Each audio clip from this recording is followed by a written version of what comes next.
Hey friends, welcome to Wednesday night. We are in the third week of a series, so we're excited to finish that. A couple of announcements as we get going here. You're going to see them scroll along the bottom. Next week, the 15th, we are taking the Wednesday off, so plan to go out to ice cream or pizza or whatever. Enjoy your Wednesday night. Then we'll be back the next couple of weeks. I didn't want to break up the next topic. We're going to go through Mark chapter 10, which talks about divorce, and we're going to spend a couple weeks on that. So I want to do that the 22nd and the 29th, and then we're going to take a week off because it's the week leading up to Easter, and we have a Good Friday service. So just stay tuned. We'll put reminders on the Facebook page, mine and the church's, to let you know so you don't plan out your Wednesday night and sit there at 7 o'clock waiting for something to go live that's not coming. So again, no live Wednesday the 15th, which is next Wednesday. We still have live tonight, hence why we're here now. Hey, Helen. Hopefully Mike is with you. I heard Mike is coming home today. That's very exciting. We've been praying for him. He's had a rough couple days. And so, yeah, glad you are home, Mike, and feeling better. This is your reminder to sign up for, yes, Mike is home. Very exciting. That's awesome news. Shine and Warrior Conference for you men and ladies who would like to join. AJ and I would love for you to go. Not sure why you didn't sign up when it was $75 cheaper in December, but again, this is the time to sign up so that I am not there by myself. AJ has one person going with her now, and we'd like to flood her with ladies to be able to spend that weekend together. What's coming up second weekend of May, the weekend of Mother's Day, is Shine Conference, and then the next weekend is the Warrior Conference. So people have said maybe I haven't mentioned it enough, so we're going to mention it a lot. Shine and Warriors Conference. Anyway, we are diving back into Mark this week. We're going to do the rest of chapter 9 on Sunday. Nice. We have a taker. Chrissy, thank you. You guys are going to have a blast, I'm sure. Everybody else is going to be jealous and envious that you missed out. So yes, we finished the rest of chapter 9 this Sunday.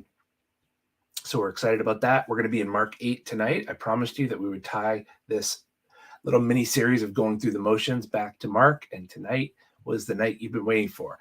But before that, we are going to talk about pretty much things that a lot of human beings on earth have experienced.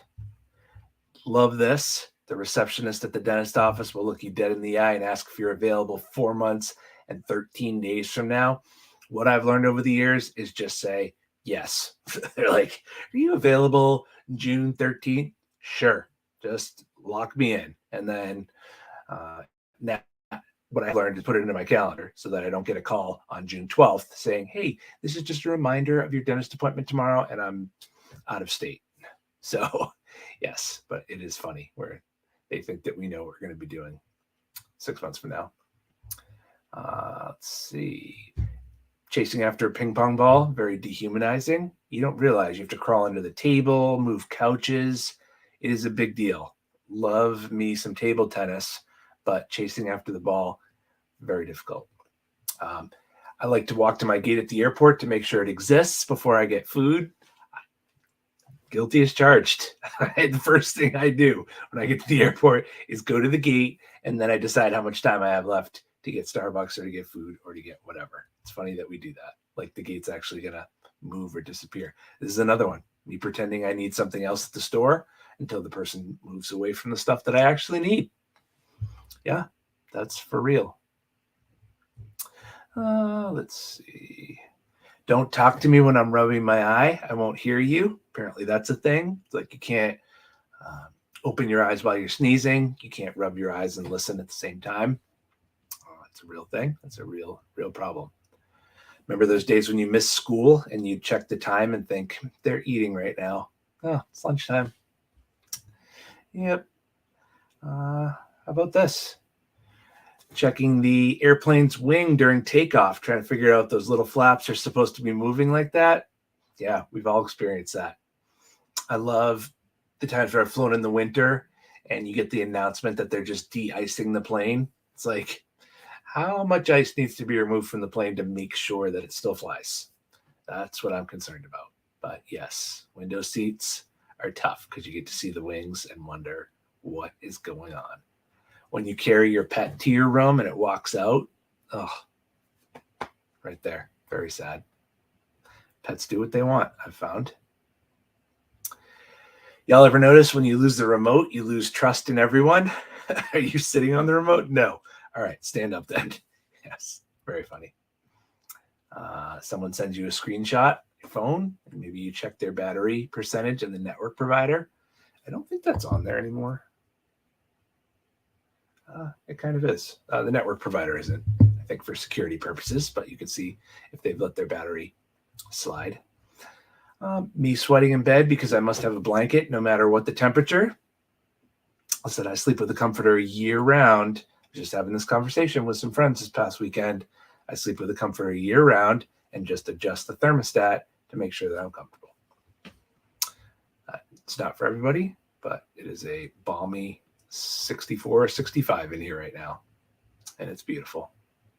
This is totally me. The tag of my shirt touching my back, and this is what it feels like to my brain. I have ruined many a shirt because I could feel the tag and I just ripped it off, and then it rips the back of the shirt apart. The shirt starts to disintegrate. That's tough. 13-year-old me watching television with my parents, not moving a muscle so they don't notice it's past my bedtime. I feel like that was back in the day, a real thing. Whenever I walk by a tree, gotta slap the leaves, right? You know you do this. Remember in first grade when we were just chilling in class and then somebody threw up on it? That's gross. Instantaneous yakking. Yuck. Me trying to stay sleepy when going to the bathroom at 4 a.m. Yeah, that's real life. I don't know why somebody's calling me during Wednesday Night Live. People should know that I am busy. Me, anytime I'm holding a TV remote, why shouldn't I slide off the battery cover? And then you lose it, or you lose the batteries, or you break the remote. Very, very sad. When you finish the ice cream and start nibbling on the wooden stick, tell me you've done this. Or with a popsicle, you finish eating the popsicle, and then for whatever reason, we just start chewing on the stick. Oh, man, morphing into beaver. When your ear randomly pops and your hearing suddenly increases by 50%, what a wonderful feeling. So great. I've been alive 20 years and still haven't found the right thing to say when somebody knocks on the door of the public bathroom you're in. First of all, you should only use public bathrooms when absolutely necessary, but horrifying when somebody comes and knocks on the door. I pass somebody to see if they're we don't use that word, as dumb as they drive. You glare at people when you do the drive-by. I know you do it. You ever pull out your phone to check the time, but then you have to do it again because you forgot to look at the clock? That's done this. How do you all walk in shallow water? Again, tell me you have not done that. I'm not a big fan of lakes or pools, but I've spent some time in water and I have assumed those positions for sure. Me walking out of a store pretending I didn't steal anything, even though I didn't. I don't know what it is. It's Target for me. Whenever I walk out of Target and I just go in for Starbucks or I just go in to return something or I look for whatever I want to buy and you don't buy anything and you still have to walk through security and walk out. It's kind of like, keep it cool, Russ. Keep it cool, even though I'm not stealing anything. Yeah. So good times. Hopefully you can all relate.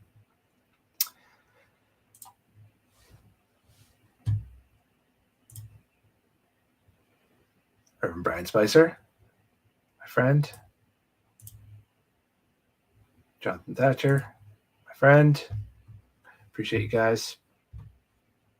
Let's talk about, I said we talk about Mark, so serious talk now. Let's talk through the last week of our little series. We're going to talk about Mark. All right. I won't share quite yet. I don't know if this is burning itself into your brains or not. Please shine up. Shine up. Sign up for Shine. Sign up for Warrior Conference. Very important. We would love to hang out with you during that time. Okay. So, tonight we're going to talk about the idea of follower or consumer through Mark 8. Now, I already spoke on Mark 8, but we want to make sure to cover this a little bit more, maybe from a different angle. So some of the things I say, you'll be like, I feel like you said that on Sunday a couple weeks ago, but we're still going to cover it. I'm talking about oxymorons, right? Oxymoron is when a contradictory term appears when they appear together in conjunction, like jumbo shrimp, oxymoron, act naturally, genuine imitation, tight slacks, airline food, government efficiency, Microsoft Works, those type of things. But maybe the worst oxymoron of them all, half-committed Christians.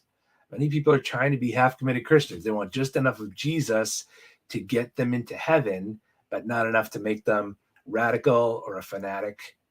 According to Jesus, there's no such thing as a half-committed follower. We're going to see that in Mark chapter 8. This is our final week. We're talking about going through the motions, right? People go through the motions of Christianity, but without the soul, like a zombie.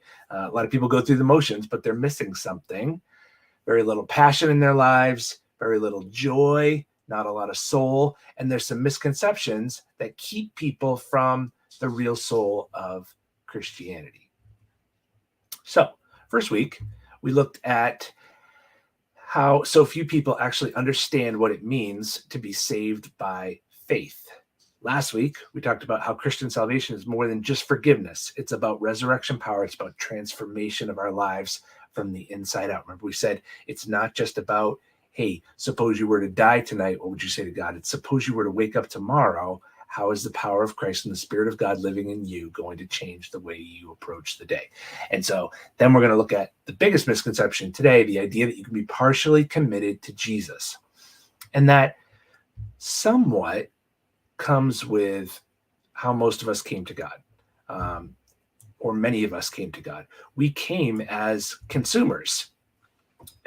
Let me say it this way. He had something we needed, right? You felt like you were missing something, like life was too overwhelming to go through it without God. Maybe you went through a crisis, which brought you into church or brought you reading the Bible or brought you listening to somebody who was sharing Jesus with you. Maybe you're just scared to go to hell. Maybe you felt like you needed religion to have a stable family. A lot of people get back into church because they don't want their kids to grow up outside faith. Maybe you just felt like you needed religion to be a good person. Whatever it was, you came to Jesus because you believed he could supply what you really needed. And there's really nothing wrong with that. God uses our need to show us that we need him. But here's the mistake. Thinking that Christianity primarily consists of getting something from Jesus rather than surrendering ourselves to Jesus, assuming that Jesus is somebody we can add to our life rather than someone to whom we offer our life. Big difference. And Jesus seems to have dealt with this all the time as we've looked at the book of Mark, and now we'll look back into the book of Mark. He's dealing with Peter here in verse 27 of Mark 8. Jesus went out with his disciples to the villages of Caesarea Philippi. On the way, he asked his disciples, "Who do people say that I am?" And they said, "Some say John the Baptist, others Elijah, one of the prophets." He says, "Who do you say that I am?" And Peter says, "You are the Christ." Big deal. Talked about this a couple of weeks ago. The Jews had been waiting for the Christ, which just means the promised one, for 3,000 years. The Christ God had said would overthrow Roman oppression, right all wrongs, stop injustice, put an end to the curse. Like they thought he would do all those things. Jesus said, and Peter says, "Jesus, we recognize that you are that one." Verse 31. Jesus began to teach them that the Son of Man must suffer many things and be rejected by the elders, chief priests, scribes, be killed, after 3 days rise again. And he said this plainly. Now, this didn't make any sense to Peter. A Messiah that suffers, that Christ is supposed to put an end to suffering, not suffer himself. So Peter takes him aside and begins to rebuke him. Every now and then I get sermon critiques like, "Hey, Russ, why don't you speak longer?" No, I'm just kidding. Nobody ever says that. Or, "You talk about the movie Taken too much." That is a fair point. But it takes a bold move to give sermon critiques to Jesus, right? He's like, "Hey, Jesus, you can't say that. You need to kind of tailor your words, just settle down." And Verse 33, but turning and seeing his disciples, this is Jesus, he rebuked Peter and said, "Get behind me, Satan, for you're not setting your mind on the things of God, but on the things of man." One of the reasons we know the Bible's authentic is that it records encounters like this. Peter was one day going to be the leader of the church in the book of Acts. And in the founding documents, they include a story where Jesus calls him Satan. Like, be honest. If you were making up stories to gain support for your religious movement, is this the kind of thing that you would put in the books, in the gospel, the good news? Imagine you're trying to get somebody to come to Brookridge with you. Is this the kind of thing you'd be excited to tell them? Like, hey, come to our church. Yeah, our pastor flunked out of seminary. Jesus called him the great Satan. No, they put this in there because it's true. It actually happened. Rebukes are kind of the thing you do privately, right? And that Jesus did this publicly meant that what Peter said was so wrong and dangerous that it needed to be dealt with publicly. In verse 33 that we just read, he turned and saw the disciples. This needed to be corrected for them because Peter said it, but they were probably all thinking it too. In verse 34, and then calling the crowd to him. Everybody needed to hear how ridiculous Peter's statement was. And then God had it recorded in the Bible so that we could talk about it for the next 2,000 plus years. Jesus said to them, if anyone would come after me, let him deny himself, take up his cross, and follow me. What Jesus said here was shocking. And sometimes we can lose the impact of it because cross doesn't conjure up the same images for us that it did to them. For the cross, for us, it's become a sentimental symbol of our faith, right? We decorate our houses with it. We wear it around our neck. But for those that lived in Jesus' time, there was nothing sentimental. There was nothing decorative for them about a cross. It was an image of oppression and death and torture. And imagine going over somebody's house today and they have a cross above their kitchen table or one on the wall in their kids' room. You don't think anything about that. But if you went over somebody's house and above their kitchen table, they have a picture of a firing squad, or you go into the nursery and like above the crib is some hangman's nooses, you're not going to say, oh, how sweet. You're going to tell your kids, we're not going to play at this person's house anymore. It doesn't mean we shouldn't wear crosses or decorate our houses with it, but don't lose the shock of what this was. Jesus uses this image to confront a perversion of faith, but one that was held commonly by even his closest friends, even Peter at this point in his life. We want to call it consumer faith, and it has three elements to consumer faith. Number one, you have consumer faith if you expect Christ to remove all hardship from your life. You have consumer faith if you expect Christ to remove all hardship from your life. Peter assumed that the Messiah would come and end suffering for God's people. And this wasn't like just out of nowhere. The Old Testament repeatedly promised that a Messiah would come and end injustice, right all wrongs, and suffering. But there was also talk in the Old Testament about a servant God would send who would suffer. And who this person was confusing to the Jewish people. They never dreamed that the suffering servant and the conquering Christ were the same person. So Peter just could not conceive in his mind what a suffering Messiah. Hard Christian immaturity, really. Jesus Christ came so that I won't suffer. And Jesus said, no, Peter, I'm not going to save you from suffering. I'm going to save you through suffering. I'm not going to stop your pain. I'm going to redeem your pain and give it meaning and use it to bring life to yourself and the world. And Jesus tells Peter that until he understands this, he should stop speaking for Jesus. In verse 30, he said, don't tell anyone I'm the Christ until you understand this. And then he says, get behind me, Satan. Peter, close your mouth until you get this, until you understand it. Some Christians still assume that salvation means all suffering in your life will end. And that means if you're suffering, God's somehow not keeping up his end of the deal. But Jesus says salvation doesn't end the problems in your life. Sometimes they intensify.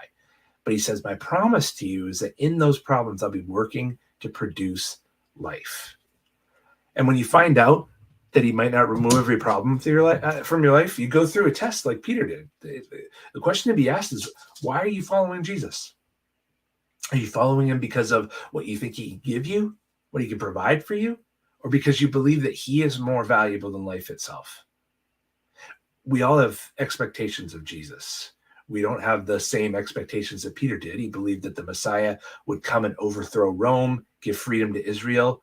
Most of us didn't grow up dreaming of war with Rome, but we grew up with a view of Jesus that corresponds with our culture, which is a culture of consumerism, right? What can I get? And so we think of God as part genie in a bottle, part therapist, life coach, personal cheerleader, financial advisor, like a God who exists for our purposes at our beck and call. So the problem is, what are you going to do when Jesus doesn't fit your expectations? It's going to be a huge moment of truth. Are you going to just throw up your hands and walk away? There's a story in John's gospel when Jesus made a statement like this one, and a lot of people quit following him. They're like, no, we like the healing and the blessing and the solid families, but don't talk about dying and a cross. And then Jesus turned to his disciples and said, hey, you guys going to leave too? And Peter throws up his hands and says, where else am I going to go? You have the words of eternal life, which is not super inspiring. It's true. Like, where else am I going to go? You have the words of eternal life. But he's like, I'm frustrated by this. I don't understand this. But at the end of the day, I'd rather have you and nothing else than anything else without you. And Peter passed the test. We've seen it over the years, right? The cancer doesn't go into remission. We lose a loved one. The marriage doesn't get better. The kids don't come back. And we need to hold on and trust even when our expectations don't get met by Jesus. Number two, you have consumer faith if you think of discipleship in terms of self-fulfillment instead of sacrifice. Discipleship in terms of self-fulfillment instead of sacrifice. Peter thought that Jesus was going to make his life better. But now Jesus starts talking about him willingly picking up a cross. This is not a completion of his life. This is him giving up his life. Is that the kind of picture we want to characterize your life? Is that what you were expecting when you came to Jesus? The great pastor Dietrich Bonhoeffer said it best. When Jesus bids a man to follow him, he bids him come and die. What do you think Jesus' purpose was in saving you? Many people assume that becoming a Christian just means cleaning up your life, and in response, you get God's help, and he takes you to heaven. Jesus said it means offering yourself without restriction to him, offering up your life for the world in the way that he offered up his life. That's a big deal. Hey, Mike. Even more friends joining. Michael Hickey, my buddy. When somebody has known you for 40 years and you're still friends, it's a good thing. So have you offered yourself to God? One of my favorite pastors, J.D. Greear, said, really following Jesus means having a Copernican revolution. And what he means by that is, up until the time of Copernicus, everybody thought the universe rotated around the earth. But the revolution was the sun is at the center and everything revolves around the sun. So selfishness is, I need God to give me this. Discipleship means everything exists for him. Or to quote another good pastor, David Platt, Jesus didn't save us to disinfect you and put you on the shelf. He saved you to put you into service. Is that how you offer yourself to Jesus? And finally, you have consumer faith if your obedience to Christ has limits. You have consumer faith if your obedience to Christ has limits. Peter had been excited about following Jesus when it meant healing and power, popularity. Remember, he walked away from a lucrative fishing career, right? But now Jesus is talking about following him into a life of suffering and sacrifice and service. And he confronts him with a question. Peter, are you following me because of what you think I'll do for you? Or are you following me just to be with me? Because following me for real means going through the highs and the lows, not for what you can get out of it, but for who you can be with. Is there a limit to your surrender? Is there a condition on your surrender to Jesus? Salvation is free. It costs us nothing. But following Jesus will eventually cost you something, maybe everything. At some point, your desires are going to go one way, and the Bible is going to tell you to go the other. And at that point, you're going to have to decide how valuable Jesus is to you. He tells us maybe to end a relationship where you don't want to end it, to follow him somewhere in a mission, change your career, to make a financial sacrifice, to forgive when you don't want to share the gospel with a certain person, maybe to get off the sidelines and really join the church.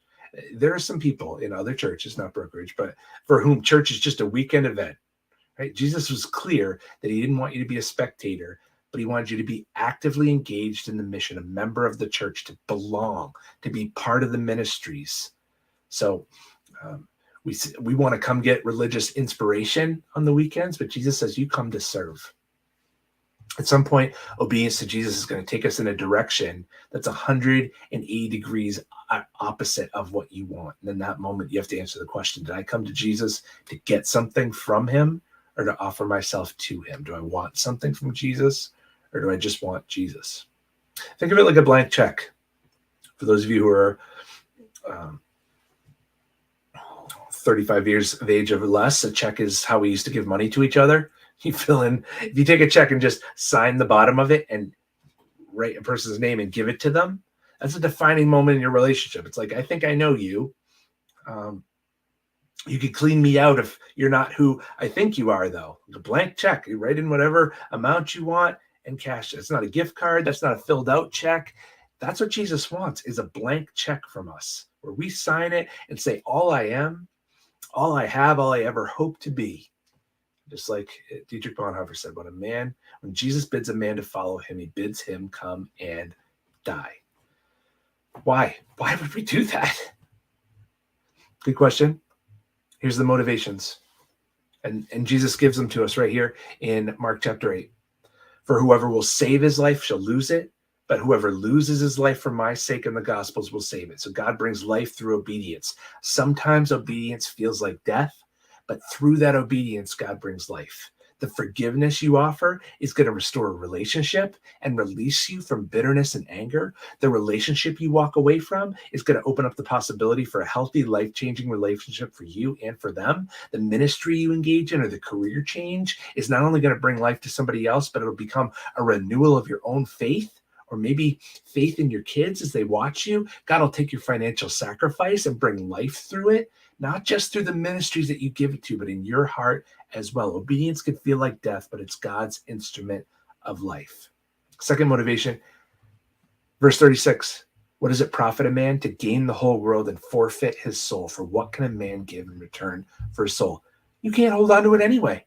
Whatever you're holding on to that keeps you from full surrender to Jesus, inevitably you're going to lose it anyway.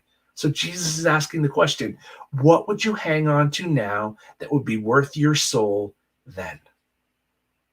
People reject the lordship of Jesus because maybe they want out of their marriage, like to be with somebody new. Is leaving your marriage for a new spouse worth your soul? Is control over your career or your calendar or your finances worth rejecting Jesus? Whatever you're holding on to now, you're going to lose anyway one day. Why would you trade your eternal soul for something that won't last? Jim Elliot, the great missionary, said, he is no fool who gives what he cannot keep to gain that which he cannot lose. He gave up his life to the people he was serving.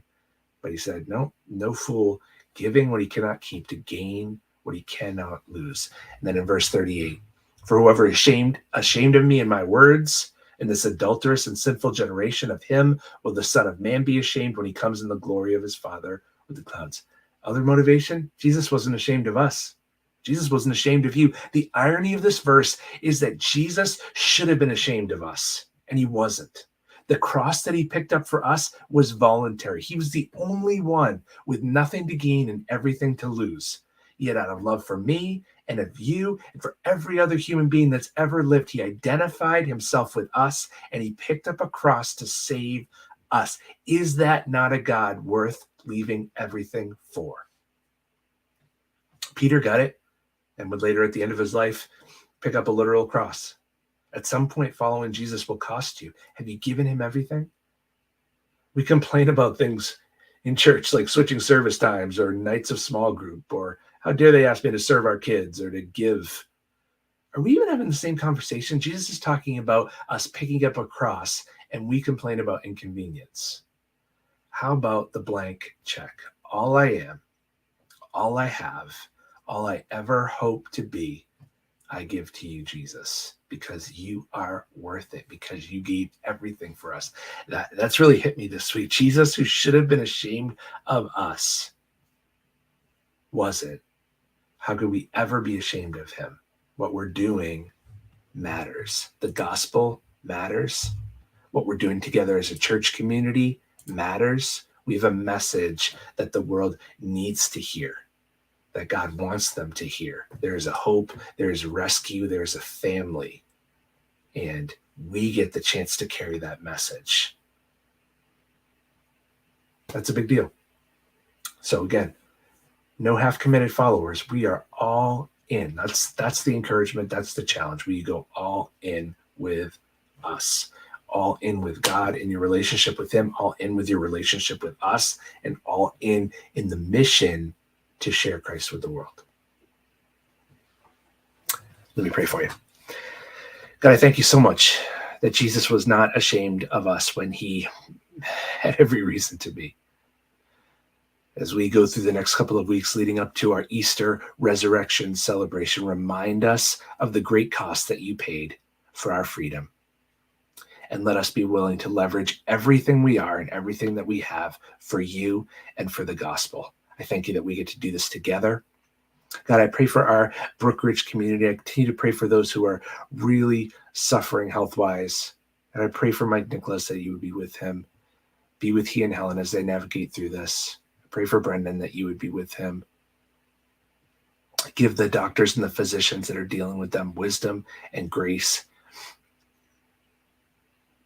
God, I pray that you would walk with us.